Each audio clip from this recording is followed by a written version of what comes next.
سورہ ہود آیت نمبر 1 سے 4، یہ آج کا ہمارا سبق ہے۔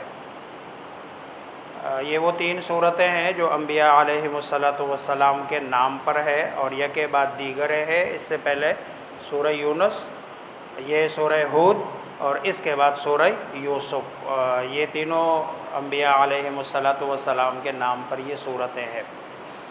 سورہ ہود کا جو بنیادی موضوع ہے، چونکہ مکی صورت ہے اس لیے بنیادی موضوع وہی آخرت کا تصور ہے، اور جو پچھلے اقوام ہے ان اقوام کے اعمال کا اور اس کے بدلے میں اللہ تبارک و تعالیٰ کی طرف سے عذاب کا تذکرہ ہے۔ اس صورت کی فضیلت میں ایک روایت ہے، ایک دن رسول اللہ صلی اللہ علیہ وسلم اور حضرت ابوبکر صدیق رضی اللہ تعالیٰ عنہ بیٹھے ہوئے ہیں، تو حضرت ابوبکر صدیق رضی اللہ تعالیٰ عنہ کو آپ صلی اللہ علیہ وسلم کے بالوں میں ایک سفید بال نظر آیا، تو حضرت ابوبکر نے فرمایا قد شبت یا رسول اللہ، اللہ کے رسول آپ پر تو بڑھاپا آ رہا ہے۔ آپ نے فرمایا شیبتنی ہود، مجھے سورہ ہود نے بوڑھا کر دیا، یعنی سورہ ہود کے مضامین نے مجھے بوڑھا کر دیا۔ دوسری روایت میں اس کے ساتھ سورۃ المرسلات ہے، سورہ عما یتساءلون ہے، سورۃ الانفطار ہے، سورۃ الانشقاق ہے، جدھر جو ہے نا وہ قیامت کی ہولناکیوں کا تذکرہ ہے، اذا السماء انفطرت و اذا السماء انشقت، یہ ساری ہولناکیوں کا تذکرہ ہے۔ لیکن دوسرے حضرات کہتے ہیں کہ شاید اس صورت میں ایک دوسری آیت ہے جس کی بنیاد پر رسول اللہ صلی اللہ علیہ وسلم فرما رہے ہیں کہ شیبتنی ہود، کہ مجھے سورہ ہود نے بوڑھا کر دیا، اور وہ بالکل اس کے آخری رکوع میں ہے فاستقم کما امرت، یعنی استقامت کا حکم ہے اس میں۔ اور استقامت ایسی چیز ہے کہ جس کے بارے میں علماء لکھتے ہیں کہ الاستقامت فوق الف کرامہ، کہ استقامت 1000 کرامتوں سے بڑھ کر چیز ہے، یعنی 1000 کرامتوں سے بڑھ کر ایک چیز ہے، اور وہ کیا ہے؟ استقامت۔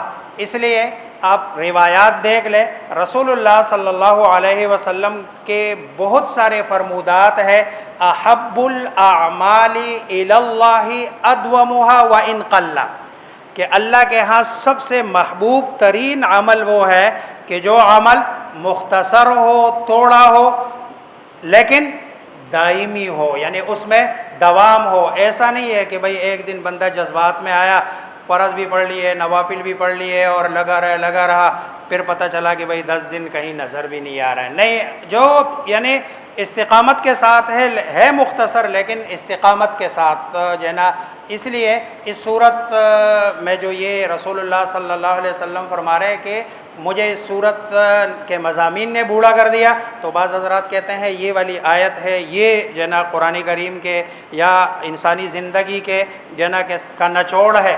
انسان کی زندگی میں چاہے دنیاوی کامیابی ہے چاہے اخروی کامیابی ہے، اس کے پیچھے راز استقامت ہے۔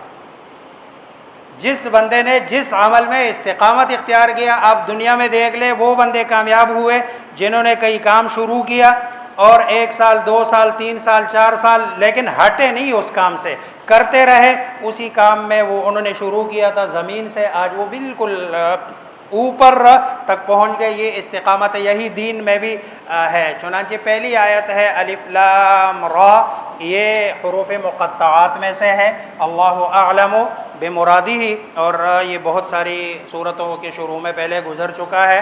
کتاب احکمت آیاتہ، کتاب ایسی احکمت، مضبوط کی گئی، آیاتہ جس کی آیات، اس کا جو مصدر ہے وہ احکام ہے۔ احکام کے معنی ہوتے ہیں کسی چیز کی ایسی درستگی کہ جس میں باطل، جس میں کوئی کجی، جس میں کوئی ٹیڑھا پن، اس کی مزید گنجائش باقی نہ رہے۔ تو چونکہ قرآن کریم کی جو آیات ہے وہ ایسی محکم ہے کہ اس میں کوئی ٹیڑھا پن نہیں ہے، کوئی دوسری رائے نہیں ہے، ساری آیات۔ حضرت عبداللہ ابن عباس رضی اللہ تعالیٰ عنہ فرماتے ہیں یہاں احکمت بمانا جو ہے نا مقابلے میں کس کے ہیں؟ یہ محکم، اور محکم مقابلے میں آتا ہے منسوخ کے۔ تو گویا کہ کتاب احکمت آیاتہ کہ اس کی آیات کو محکم کیا گیا، مطلب ہے نسخ والی، جیسے تورات ہے، انجیل ہے، زبور ہے، یہ ساری کتابیں دنیا میں آئی، لیکن یہ ساری کتابیں آ کر جب رسول اللہ صلی اللہ علیہ وسلم دنیا میں تشریف لائے، اگلے نبی آئے، تو وہ پچھلی والی اس کتاب کیا ہو گئی؟ منسوخ۔ لیکن یہ ایسی کتاب ہے جس میں نسخ کا احتمال باقی، یہ قیامت تک کے آنے والے تمام لوگوں کے لیے ہے۔ ثم فصلت، پھر فصلت اس کی تفصیل کی گئی۔ من لدن، لدن کہتے ہیں طرف، حکیم خبیر حکمت والے، باخبر کی طرف، من سے۔ یہ ثم یہاں اس معنی میں نہیں ہے کہ پھر، گویا کہ ثم کے ساتھ اس کی دوسری صفت بیان کی جا رہی ہے۔ پہلی صفت ہے احکمت آیاتہ کہ اس کتاب کی جو آیات ہے وہ محکم ہے، ثم فصلت اور پھر تفصیل بیان کی گئی ہے اس کی آیات کی۔ یہ جو تفصیل ہے یہ لفظ ہے فصل۔ فصل کا مطلب یہ ہے دو چیزوں کے بیچ میں ایسی دیوار کھڑی کرنا کہ دونوں کے اندر فرق ہو جائے، امتیاز ہو جائے۔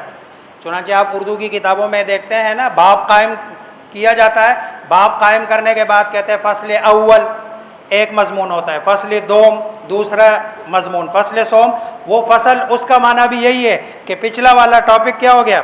اینڈ، اور اگلا والا ٹاپک۔ تو ثم فصلت اس قرآن کی تفصیل کی، اس میں نماز کی یہ الگ ٹاپک ہے، روزے کا یہ الگ ٹاپک ہے، حقوق اللہ کا یہ الگ ٹاپک ہے، اور حقوق العباد کا یہ الگ کیا ہے؟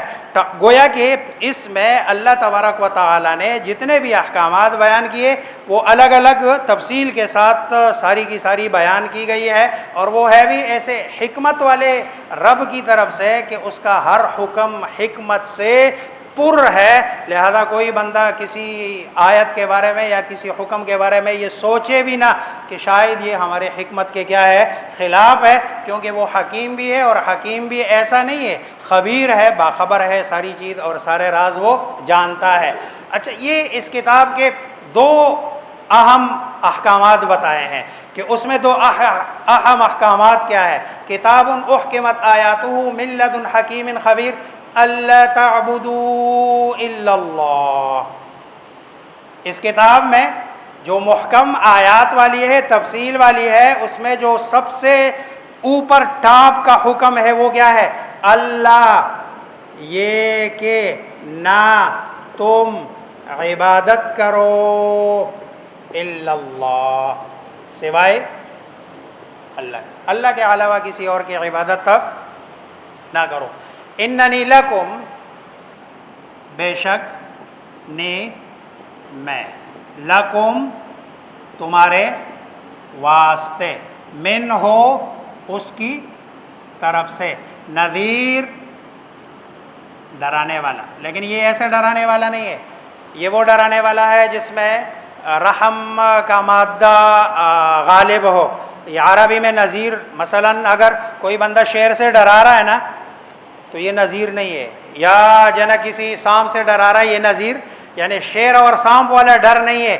یہ نذیر کا مطلب یہ ہے کہ جس میں کسی بندے کے ساتھ کسی آدمی کی اتنی محبت ہو کہ وہ اپنے محبت کے اظہار کے لیے اس کو جو ہے نا ڈرا رہا ہے کہ بھئی تم اس کے قریب نہ جاؤ ورنہ تمہارا کیا ہو جائے گا؟ نقصان۔ و بشیر، اور خوشخبری دینے والا۔ وَأَنِ اسْتَغْفِرُوا رَبَّكُمْ، اور دوسرا یہ کہ تم استغفروا بخشش طلب کرو، ربکم اپنے رب سے، ثم توبوا الیہ پھر رجوع کرو، الیہ اس کی طرف، رجوع فی العبادات۔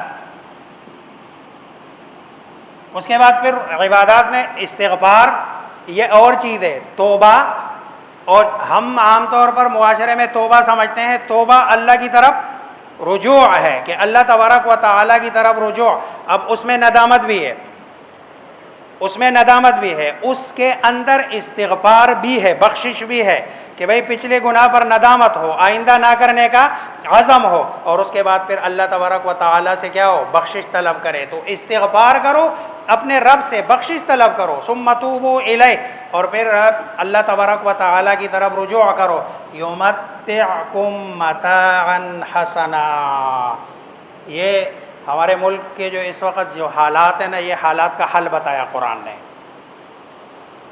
یمتعکم، اللہ تمہیں فائدہ دے گا، متاعا حسنا، فائدہ اچھا، الی اجل مسمی، مرتے دم تک، یعنی جو ٹائم مقرر ہے، زندگی کا جو ٹائم ہے نا اس وقت. اس کا مطلب کیا ہے؟ اس کا مطلب یہ ہے کہ اگر کوئی بندہ اللہ تعبدوا الا اللہ، اللہ کے علاوہ کسی اور کی عبادت نہیں کرتا، رب سے استغفار کرتا ہے، اللہ کی طرف رجوع کرتا ہے، تو نتیجہ کیا نکلے گا؟ نتیجہ یہ نکلے گا دنیاوی زندگی تمہاری اچھی ہو جائے گی. تمہاری دنیاوی زندگی، مطلب ہے دین پہ چلنے کو عام طور پر یہ سمجھا جاتا ہے کہ دین پر چلنے سے دنیاوی زندگی برباد ہوتی ہے. حالانکہ دین پہ چلنے سے دنیاوی زندگی برباد نہیں ہوتی، یہ میں نہیں کہتا ہوں، یہ قرآن میں اللہ تبارک و تعالیٰ فرما رہے ہیں. آپ خود دیکھ لیں اس آیت کو، دوبارہ پڑھ لیں، 3 دفعہ پڑھ لیں.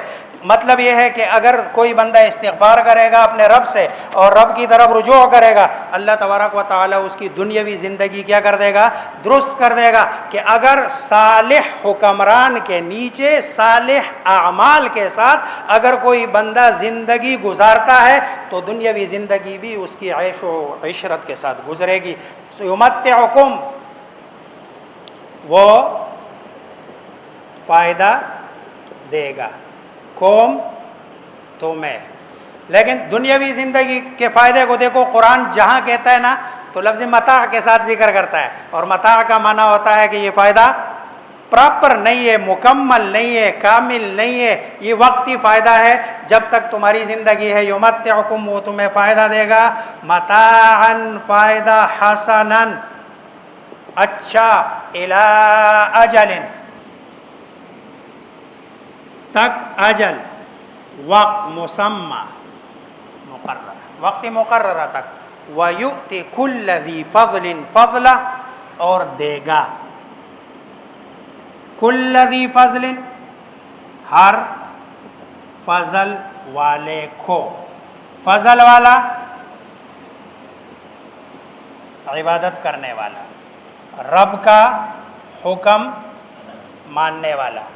فضل، اپنا فضل. وَيُؤْتِ كُلَّ ذِي فَضْلٍ فَضْلَهُ، اور ہر رب کے حکم ماننے والے کو فضلہ، اپنا فضل عطا کرے گا. یعنی آخرت میں اللہ تبارک و تعالیٰ اس کو کیا کر دے گا؟ جنت بھی عطا کرے گا. وَإِن تَوَلَّوْا، اور اگر انہوں نے روگردانی کی. دیکھو قرآن کا اسلوب دیکھے، جب بات ہو رہی ہے نا اچھے کی تو بات سامنے سامنے کی ہے، یمتعکم متاعا حسنا. لیکن جب بات ہو رہی ہے کس کی؟ برے کی، تو پھر غائب کی طرف، تھرڈ پرسن کی طرف بات. وَإِن تَوَلَّوْا، اگر انہوں نے کیا کی ہے؟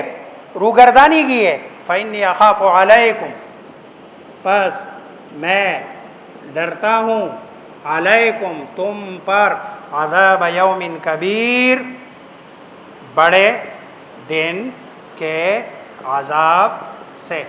الی اللہ مرجعکم، اللہ ہی کی طرف تم سب نے رجوع کرنا ہے، لوٹ کے جانا ہے. وہو علی کل شیء قدیر، اور اللہ تبارک و تعالی ہر چیز پر قادر ہے. اللہ تبارک و تعالی قدرت رکھنے والے ہیں. اللہ مجھے آپ سب کو سمجھنے، عمل کرنے کی توفیق عطا فرمائے.